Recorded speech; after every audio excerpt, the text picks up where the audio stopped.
3 jours après le naufrage d'une baleinière sur la rivière Pokou, à l'embouchure du fleuve Ubangui, les secouristes et les volontaires continuent de repêcher des corps sans vie. Un drame qui met en émoi les Banguissois. Joints par nos soins, les autorités reviennent sur les causes ayant conduit à ce naufrage et les moyens déployés. Les causes présumées de cette tragédie sont d'abord, premièrement, la vétusté de la baleinière qui avait déjà cessé de naviguer. Ensuite, il y a la surcharge des personnes. Donc environ 300 personnes étaient à bord, entassées. Troisièmement, il y a eu la pluie la veille. Donc il y a la puissance du courant. Voilà. Et enfin, c'est la force du delta, c'est-à-dire la rencontre entre le fleuve et la rivière.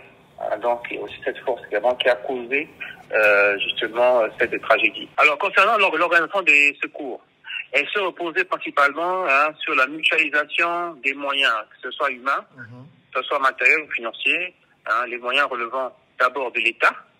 Il y avait la police, il y avait la gendarmerie, il y avait les forces de défense et de sécurité.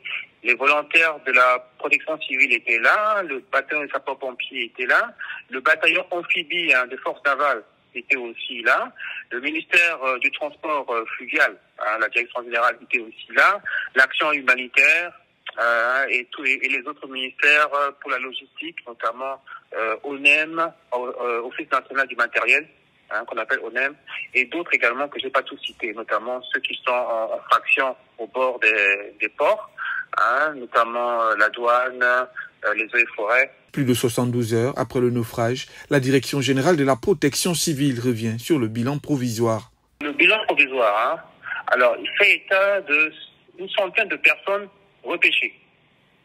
C'est une centaine de personnes repêchées qui ont été sauvées.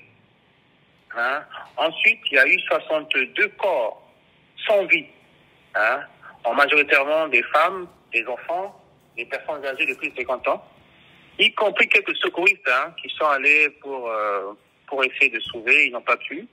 Et ces corps ont été repêchés dans un rayon de 4 km à la ronde. Après cette tragédie, le gouvernement a décidé de prendre des mesures afin qu'un tel drame ne se reproduise plus sur les eaux centrafricaines. Nous sommes en train encore de voir comment améliorer la coordination, la préparation et la coordination de ce genre d'événements pour que nous, les acteurs qui intervenons pour les secours, ne soyons plus surpris lorsque ces genres d'activités, bien sûr, ce genre de catastrophes arrivent.